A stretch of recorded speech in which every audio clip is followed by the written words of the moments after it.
I would start by first deciding, do you want to stop doing client work? Because some of the agency owners I work with, they're like, I love the client work. I never want that to go away. And that's okay. That does create a limit to how much you can grow. It'll be hard if you want to grow, but you never want to give up the client work. What many agency owners will say, they're like, I want to do client strategy and sales, but I don't want to do the rest of that. Or maybe they just want to do client strategy, or they just want to do sales. I call that the Don or Donna Draper approach. I think, Sure. Mad Men, Don Draper would sell the deal and he'd be overseeing the strategy, but he didn't schedule the pitch meeting. He didn't create all of the individual pieces. He had an account executive, coordinating follow-ups and things like that. So if that's what you want, start by committing to that's where you want to go. Yeah. But then it helps to think about agency roles and break them into what I consider to be the 6 individual types of roles. Here's the summary, and then you can think about, what next step. So the 6 roles are account management, keep the clients happy and sell them more work. Project management, which is get the work done smoothly and profitably. Your subject matter experts, designers, developers, copywriters, analysts, so on. Job is to primarily build their craft all day long. Yeah. Strategists, who are sort of a super SME. They're a subject matter expert, but they tend to be more like an account manager. They're very client-facing. So we've got AM, PM, SME, strategist. The other 2 roles are biz dev. So that's your internal marketing people, your sales people, your partnership people.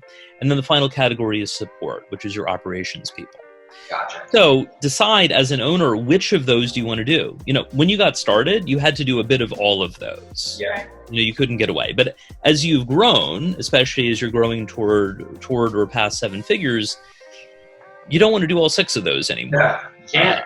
No. And so you're going to become more specialized. So pick the ones you want to do, and then identify ways to transfer the workload that you don't want over to other team members.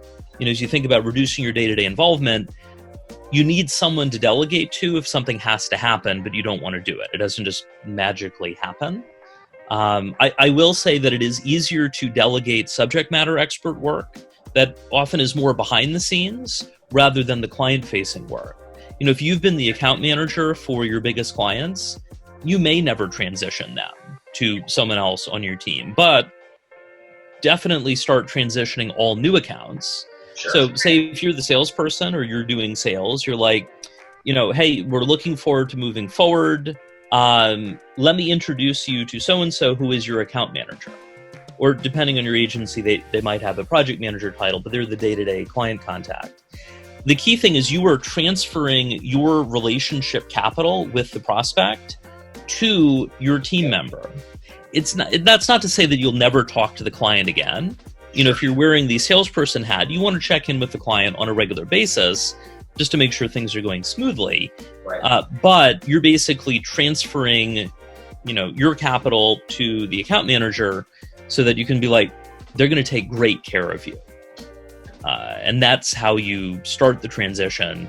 And if you've got existing clients, it takes a bit longer.